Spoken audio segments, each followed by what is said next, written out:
Hello everyone, this is Aditya Verma. I welcome you all to Eclipse classes.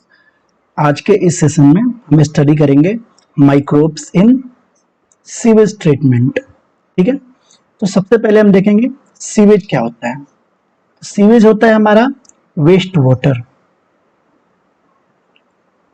ऐसा waste water जो कि domestic, industrial, commercial premises से निकला हुआ होता है।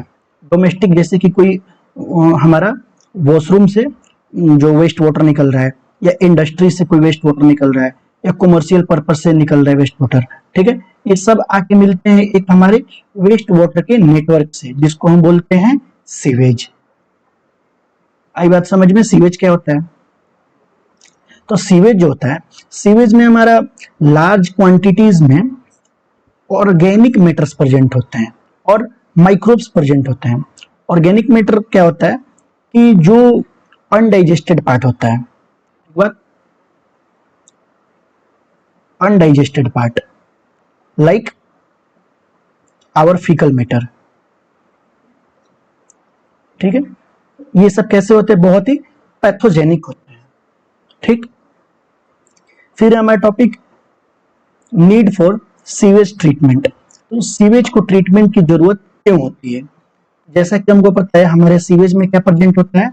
लार्ज नंबर में ऑर्गेनिक वेस्ट और माइक्रोब्स प्रेजेंट होते हैं। ठीक है, अगर इस सीवेज को हम डायरेक्टली किसी वाटर कम्युनिटी में अगर हम इसको डिस्चार्ज कर दे रहे हैं, वाटर कम्युनिटी जैसे कि लेक, पॉन्ड, रिवर में, तो ये क्या करेगा? ये डिजीजेज काउज करेगा उन ऑर्गेनिजम्स पे जो इस वाटर से फीड करेगा।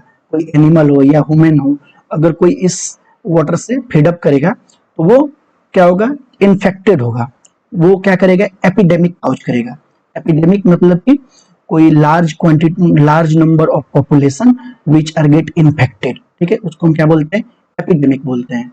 अगर ग्लोबली कोई इन्फेक्टेड हो रहा है तो उसको हम क्या बोलते हैं? पैंडेमिक। यहाँ पे एपिडेमिक, पैंडेमिक हमको क्लियर हो गया। तो इसी वजह से कि इन्फेक्टेड ना हो, इन सीवेज वाटर को हमको ट्रीटमेंट किया जाता है सीवेज ट्रीटमेंट प्लांट में। ये बात समझ में? इसको कहाँ पे ट्रीटमेंट किया जाता है? सीवेज ट्रीटमेंट प्लांट से पहले इसको सीवेज ट्रीटमेंट प्लांट में ट्रीट किया जाता है, उसके बाद इसको कम्युनिटी वाटर में डिस्चार्ज किया जाता है। तो अब हम देखेंगे ट्रीटमेंट ऑफ वेस्ट वाटर। जो हमारा वेस्ट वाटर है, इसका ट्रीटमेंट होता है सीवेज ट्रीटमेंट प्लांट में। सीवेज ट्रीटमेंट प्लांट में हेट्रोट्रोपिक माइक्रोब से इनका ट्रीटमेंट होता है, और ये हेट्रोट्रोपिक माइक्रोब्स जो हैं ये नेचुरली हमारे सीवेज में प्रेजेंट होते हैं। एक बात, और इनका जो ट्रीटमेंट है ये 2 स्टेप में होता है। पहले होता है प्राइमरी ट्रीटमेंट, फिर होता है सेकेंडरी ट्रीटमेंट। तो इनका हम सबसे पहले देखेंगे प्राइमरी ट्रीटमेंट। तो जो हमारा प्राइमरी ट्रीटमेंट है ये एक फिजिकल प्रोसेस है, इसमें फिजिकली सीवेज को ट्रीट किया जाता है। तो ये हमारा जो मॉडल है ये प्राइमरी ट्रीटमेंट प्लांट का एक मॉडल है। इस मॉडल से हम समझते हैं प्राइमरी ट्रीटमेंट में कैसे ट्रीटमेंट किया जाता है सीवेज का। तो सबसे पहले जो सीवेज है हमारा, ये पास होता है स्क्रीन से। ये एक मेश स्क्रीन होता है, जालीदार स्क्रीन होता है। जालीदार स्क्रीन से जब हमारा सीवेज पास होता है तो सीवेज में जो कोई लार्ज पार्टिकल प्रेजेंट होता है, जैसे कि डाइपर्स, फ्लोटिन्स, ये सब यहाँ पे फिल्टर्ड आउट हो जाते हैं। ठीक है, यहाँ पे वो निकल के बाहर आ जाते हैं, क्लोथिन वगैरह। फिर इन सीवेज को पास किया जाता है अंदर, ये पहुंचते हैं हमारे ग्रिट चैम्बर में। ठीक है, ग्रिट चैम्बर में क्या होता है? जो ग्रिट्स होते हैं प्रेजेंट सीवेज में, ग्रिट्स लाइक के स्टोन, सैंड, ओके, ये सब क्या होते हैं? ये सब सेटल डाउन हो जाते हैं, ये सब सेडिमेंट हो जाते हैं। एक बात, उसके बाद इनको क्या किया जाता है? फिल्टर्ड आउट, इनको करके निकाल लिया जाता है। फिर इसके बाद जो हमारा एफ्लुएंट बचता है उसको पास किया जाता है। ये पहुंचता है हमारा सेटलिंग टैंक में। ये पहुंचा हमारा सेटलिंग टैंक में।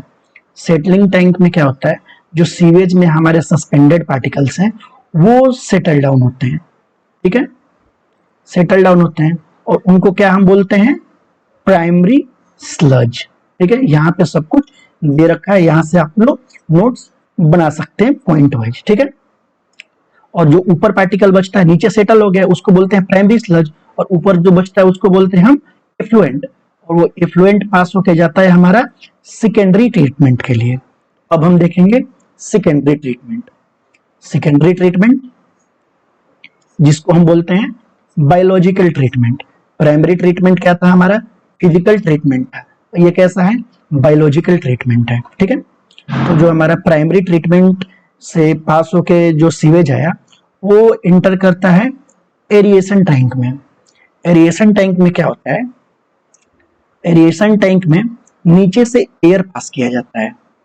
वो एयर क्या करता है, इस सीवेज में माइक्रोब्स का ग्रोथ कराता है, एरोबिक बैक्टीरिया का ग्रोथ कराता है, जिससे कि वो क्या बनाते हैं, माइक्रोब्स फ्लॉक्स बनाते हैं। फ्लॉक्स क्या होता है, masses of bacteria associated with fungal filament to form mesh like structure. वो क्या बनाते हैं, मेस लाइक स्ट्रक्चर बनाते हैं, जाली लाइक स्ट्रक्चर बनाते हैं, कुछ इस टाइप का वो स्ट्रक्चर बनाते हैं एरिएशन टैंक में। ठीक है, और साथ ही साथ वो माइक्रोब्स क्या करते हैं, जो इसमें ऑर्गेनिक पार्ट होता है, ऑर्गेनिक मैटर्स का ये डाइजेशन करते हैं, जिससे कि हमारा बायोलॉजिकल ऑक्सीजन डिमांड है, जिसको हम बायोकेमिकल ऑक्सीजन डिमांड भी बोलते हैं, वो कम होता है। ठीक है, अगर बायोलॉजिकल ऑक्सीजन डिमांड कम हो रहा है मतलब कि पोल्यूशन पोटेंशियल भी कम हो रहा है। अगर किसी सीवेज का बीओडी ज्यादा है मतलब कि उसका पोल्यूशन पोटेंशियल ज्यादा है, अगर बीओडी कम है तो उसका पोल्यूशन पोटेंशियल भी कम है। ठीक है, जब हम चेक करते हैं इसका बीओडी अगर कम हो जाता है, बीओडी कम हो गया एरिएशन टैंक में, तब उसको पास किया जाता है सेटलिंग टैंक में। ठीक है, ये है हमारा settling tank. Settling tank, settling tank में क्या होता है, जब हमारा सीवेज आता है तो जो हमारे जो जो क्या बोलते हैं, जो फ्लॉक्स बने रहते हैं, जो मेस लाइक स्ट्रक्चर बने रहते हैं बैक्टीरिया और फंजाई का, वो सेटल डाउन होते हैं। ठीक है, वो यहाँ पे सेडिमेंट करते हैं। उनको क्या बोलते हैं, सेडिमेंटेड पार्ट को हम बोलते हैं एक्टिवेटेड स्लज। एक्टिवेटेड स्लज बोलते हैं इसको हम। ठीक है, इंपॉर्टेंट है। एक्टिवेटेड स्लज का स्मॉल पार्ट वापस से फिर से जाता है एरिएशन टैंक में। आई बात समझ में, और ये एरिएशन टैंक में ये फिर से हेल्प करता है ट्रीटमेंट में। ठीक है, और जो बचा हुआ है एक्टिवेटेड स्लज, ये पास होता है हमारा एक टैंक में जिसको हम बोलते हैं anaerobic sludge digester. Anaerobic sludge digester में एनारोबिक बैक्टीरिया का ग्रोथ होता है। ठीक है, और ये एनारोबिक बैक्टीरिया जो है, जो हमारे जो ये स्लज में प्रेजेंट बैक्टीरिया और फंजाई है, उनका ये डाइजेशन करता है। ठीक है, डाइजेशन करता है, तब इसमें से कुछ गैसेस निकलते हैं like methane, hydrogen, sulphide, carbon dioxide, जो कि ये गैसेस काफी फ्लेमेबल होते हैं। इसी वजह से इनको बायोगैस की तरह भी यूज किया जाता है। ठीक है, और जो बाकी इफ्लुएंट पार्ट ऊपर का बचता है, इसको पास कर दिया जाता है वाटर बॉडीज में। ठीक है, यहाँ पे हमारा प्राइमरी और सेकेंडरी ट्रीटमेंट दोनों कंप्लीट हो गया।